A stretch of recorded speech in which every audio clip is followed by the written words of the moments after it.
Let's talk about Jared Goff and his interception. Now, the All-22 is not out yet, but reports are that that could be on Jahmyr Gibbs.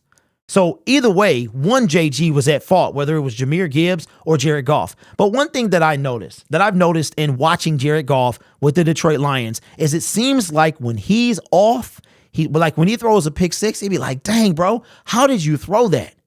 Last year, TJ Hawkinson, he was responsible for at least 2 pick sixes on Jared Goff.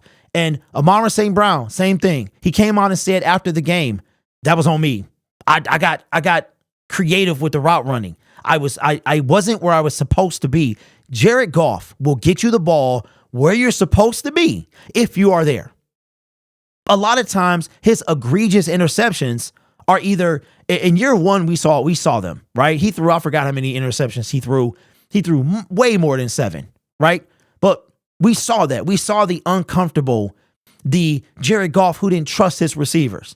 But we also saw some fantastic throws. Nobody ever wants to give JG credit for his beautiful throws. Josh Reynolds, tight windows, right? Even in the offseason, he talked about they said, matter of fact, it was St. Brown and his brother did a podcast. Their first podcast back, their guest was Jared Goff. They said, what do you think is your strongest quality? Your best quality as a quarterback? He said, accuracy. Accuracy is what I'm best. I think I'm pretty accurate. I think so too, JG. I really do. Throws a pick six. That's why we lost the game, right? But that ain't why we lost the game. That's not why we lost the game. We lost the game because we have 0 pass rush.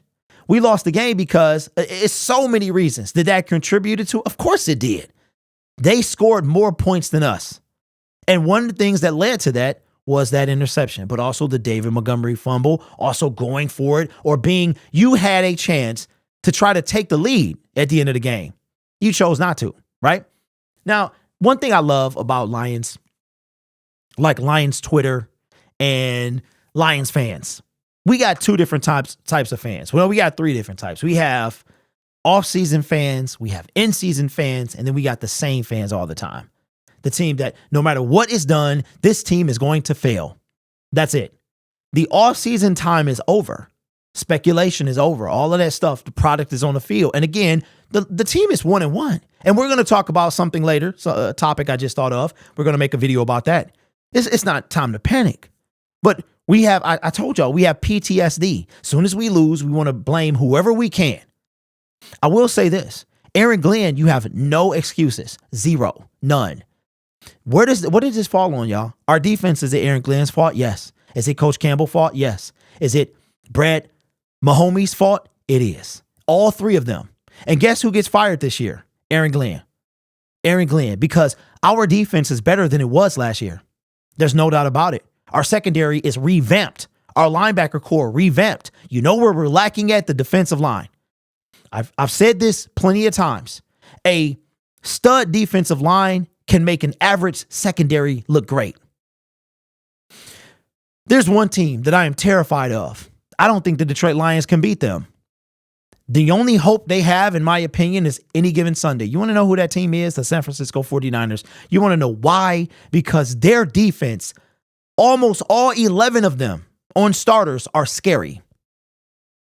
Their defensive line is the scariest. All dogs across the board. The season is here. The product's on the field. It's not over. We're 1-1 is a lot better than being 2-0 or 0-2. I'm sorry. Last year we were right here, same exact spot, except the difference is we won the second game and we lost the first. We're okay. We're in the same spot, right? As I started this video off saying, the expectations for the Detroit Lions are a whole lot different. Last year we were in year 2 of a rebuild. This year, we go to Arrowhead. We beat the Kansas City Chiefs by 1 on the road. It doesn't matter. I'm not taking anything from that. And we come home in front of a sell-out crowd. You're talking about somebody watching this video or at that stadium paid $700 to see what they got yesterday. And what did they get? An inferior product.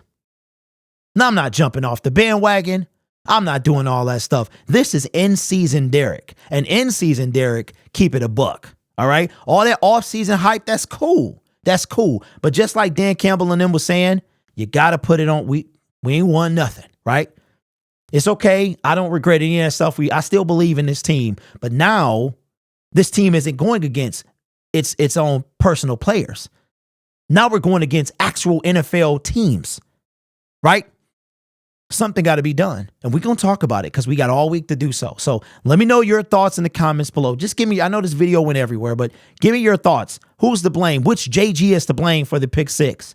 How much weight does Aaron Glenn carry? How much blame is Brad Holmes? How much blame goes on coach? I will say this. There is no Aubrey Pleasant to save Aaron Glenn. What we going to do? Fire Ben Johnson? What we going to do? Fire Antoine Randall L., the receivers coach? You know what, man?